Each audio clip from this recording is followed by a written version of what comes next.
시청자 여러분 안녕하십니까. 상쾌한 아침입니다. 통일부에서 발간하는 통일문제 이해라는 교재가 있습니다.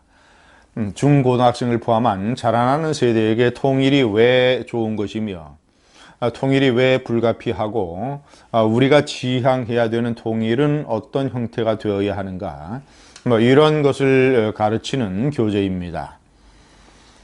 박근혜 정권 때만 해도 우리가 통일의 모범적 사례로 삼고 있는 독일 통일을 포함을 해서 역사적인 사례, 베트남, 예멘, 그리고 통일을 하면 북한 주민의 삶을 개선시킬 수 있다는 북한의 인권 문제, 이런 것들을 8페이지에 걸쳐서 나름대로 자세하게 가르쳤습니다. 그런데 문재인 좌파 정권이 올해 그 통일 교재에서 이 독일 통일을 포함한 이런 사례들을 전부 다 빼버렸습니다. 그리고 북한 인권 부분도 사라졌습니다. 시청자 여러분, 이것은 문재인 대통령이 헌법상의 의무를 저버리는 것이요, 그리고 국가 미래에 대한 일종의 반역행위라고 저는 생각합니다. 제가 왼편에 왜 우리는 흡수통일을 해야 되는 것이며 흡수통일이 어떤 숙명적 요소를 가지고 있는가, 제가 이 명시를 해놨습니다. 1번, 흡수통일의 반대는 평화통일이 아니라 대등통일이다. 김대중 노무현 좌파 정권은 흡수통일이 마치 무력통일인 것처럼 이런 식으로 국민들에게 호도했습니다.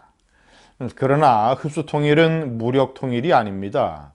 흡수통일이라고 하는 것은 상대방의 체제를 흡수해서 우월한 체제가 우위가 되는 그런 통일을 말합니다. 흡수통일에는 두 가지가 있습니다. 무력에 의한 흡수통일과 평화적인 방법에 의한 흡수통일. 전자가 베트남이고 후자가 독일 통일입니다. 때문에 흡수통일의 반대는 평화통일이 아니라 대등통일입니다. 50대 50으로 대등하게 통일하자는 것. 자, 이런 대등통일을 시도했던 나라가 예멘입니다. 자유민주 체제 북예멘과 사회주의 체제 남예멘이 1990년서부터 94년까지 4년간 대등통일을 실험해 봤습니다. 북쪽이 대통령을 맡고 남쪽이 총리를 맡고, 그런데 총선에서 북예멘이 압도적인 승리를 거두었고, 그 결과를 바탕으로 북예멘은 그런 권력 구조를 변경하려고 했습니다. 그러니까 남예멘이 내전을 일으켜서 2년 반 동안 약 1000명 정도 사망한 이후에 결국 우월한 북예멘 자유민주 체제가 남예멘을 흡수 통일을 해버렸습니다. 자, 이것이 대등통일을 시도했다가 실패한 사례입니다. 두 번째, 역사적인 사례는 이처럼 모두 다 흡수통일입니다. 결국 북예멘도, 통일도, 독일도, 그리고 베트남도 모두가 다 흡수통일이었습니다. 방법만 평화냐 무력이냐.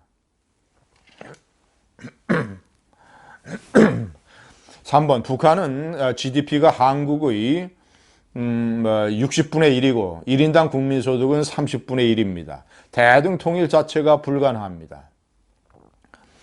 대등통일이라고 하는 것은 50대 50으로 기업들이 합병하는 것과 똑같습니다.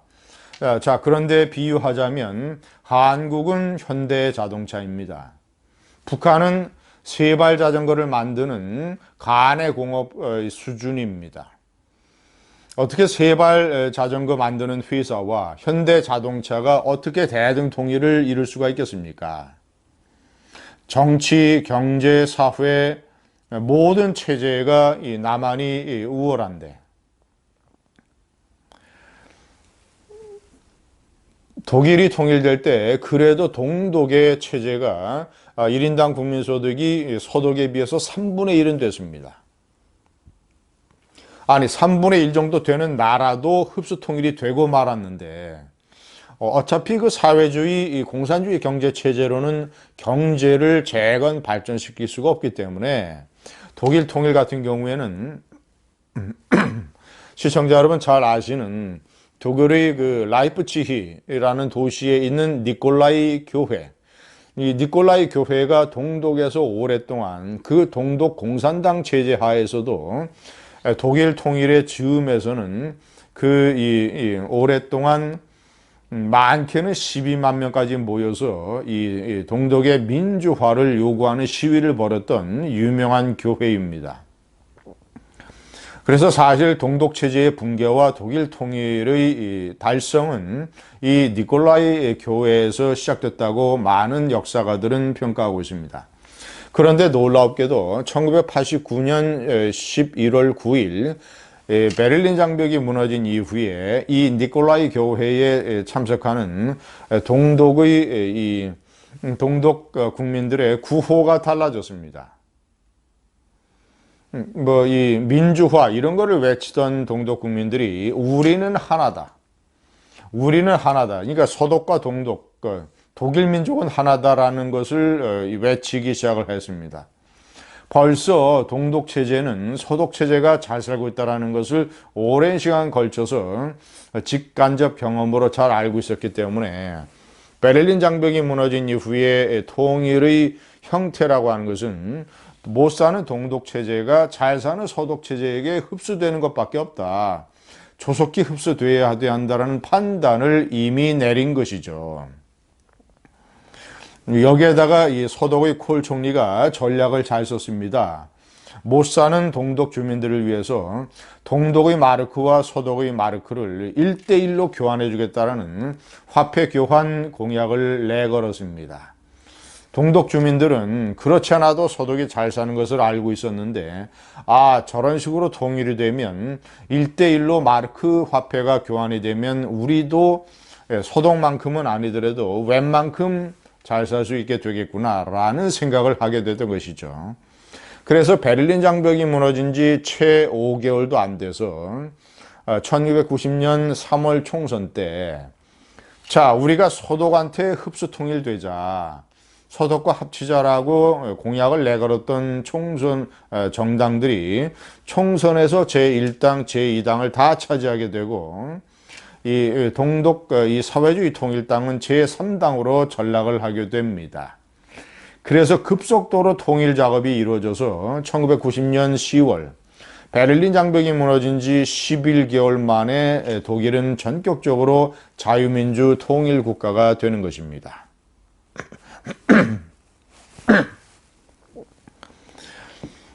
아니 1인당 국민소득이 서독의 3분의 1 정도는 됐던 동독도 그런 식으로 흡수되어 버렸는데 1인당 국민소득이 30분의 1에 불과한 북한이 어떻게 남한과 대등통일을 할 수 있겠습니까? 문재인 대통령의 뇌리 속에는 이런 동화 같은 환상이 숨어져 있는 것입니다. 그러니 이 나라의 통일 정책이 제대로 되겠습니까? 4번 인터넷을 개방하면 북한은 곧 붕괴된다. 연방제는 자체가 불가능하다. 흡수 통일을 해야 북한 재건이 가능하다. 제가 4번, 5번, 6번을 같이 묶어서 말씀드리겠습니다.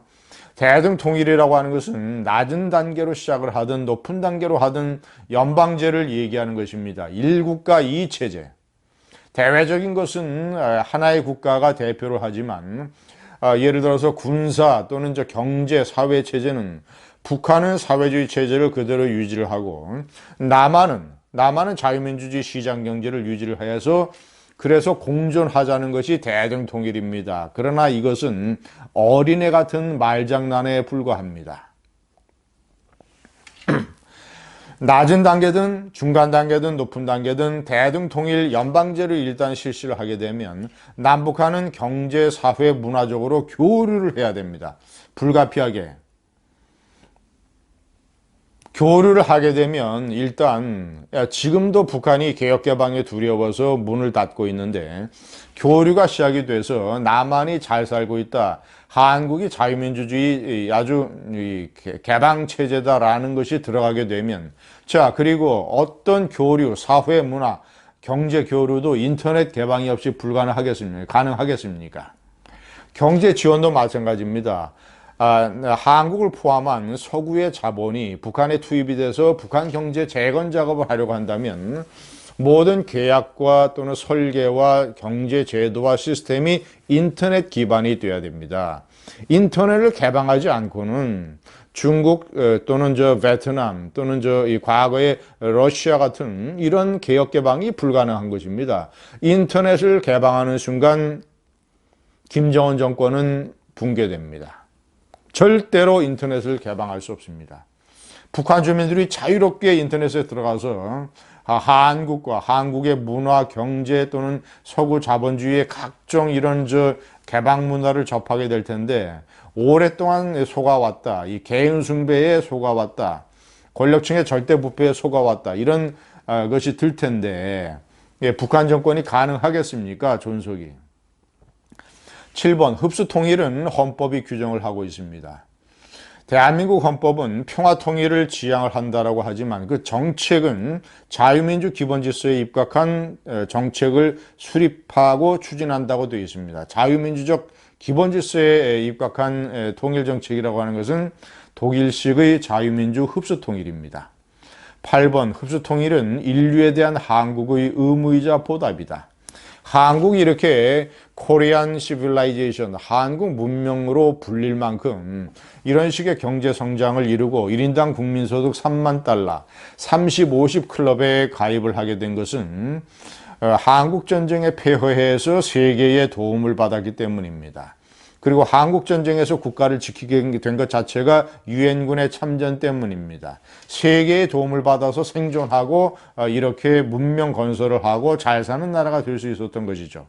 그렇다면 세계에 보답을 하는 것은 북한의 이 지옥 같은 노예 생활을 하고 있는 빈곤과 결핍과 폐쇄 속에서 신음하고 있는 북한의 인류 2,500만, 한민족이라는 차원을 뛰어넘는 겁니다. 맨카인드 2,500만. 이 2,500만을 문명의 세계로 이끌어서 이 배고픔의 지옥으로부터 벗어나고 이 자유를 느낄 수 있는 이런 인간다운 생활을 할 수 있는 것으로 유도해야 된다, 인도해야 된다라고 하는, 인도를 해야 나만 5천만, 너희들만 잘 살지 말고 북한의 2,500만도 너희들 수준은 안 되더라도 일단 문명 세계로 인도해야 된다. 이것이 너희들의 의무다. 이것이 인류에 대한 한국의 의무이고 그 의무를 실천하는 길은 흡수통일입니다.